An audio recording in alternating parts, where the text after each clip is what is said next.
السلام علیکم ورحمۃ اللہ وبرکاتہ۔ منتہا کا جو کیس ہے، آپ اس وقت ایک ویڈیو دیکھ رہے ہیں، یہ حنیف دکاندار کی، جہاں منتہا بچی کو قتل کیا گیا تھا اور بہت مظلومانہ انداز میں اس کے سر کو کاٹا گیا بیچاری کو، پھر ایک ڈبے کے اندر اس کو پھینکا گیا۔ یعنی جتنا ظلم اس بچی پر ہو سکتا تھا وہ کیا۔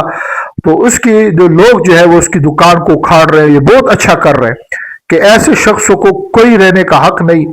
یہ بچی کوئی لاوارث نہیں ہے، بچی بچی ہوتی ہے، اب اتنی کمزور سی، اب مختلف قسم کی نیوزیں چل رہی، کوئی کہہ رہا قرضہ تھا، کوئی کہہ جو کچھ بھی تھا، جو معاملہ بھی تھا، تو اس بچی پر تو ظلم نہیں نکالنا چاہیے۔ پھر الٹا یہ دکاندار جو ہے وہ مکروہ چہرے سے مسکراتے رہے اور اس طرح جو ہے وہ کہتے رہے کہ بھائی یہ ہمارے پاس نہیں آئی۔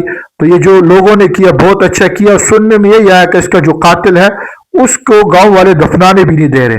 بس اللہ پاک ہمارے بچوں کی خوب حفاظت فرمائے۔ میں نے پچھلی ویڈیو بارہا کہا تھا کہ خود ہم اس کی حفاظت کرنی چاہیے، بچوں پر بڑی کڑی نظر رکھے، گھر سے ان کو فضول نہ بھیجے، باہر نکلے ان کی نگرانی کرے، کس کے ساتھ بیٹھتا ہے، کہاں جاتا ہے۔ انشاءاللہ ہم نگرانی کریں گے تو انشاءاللہ پھر کسی کو بھی ہمت نہیں ہوگی۔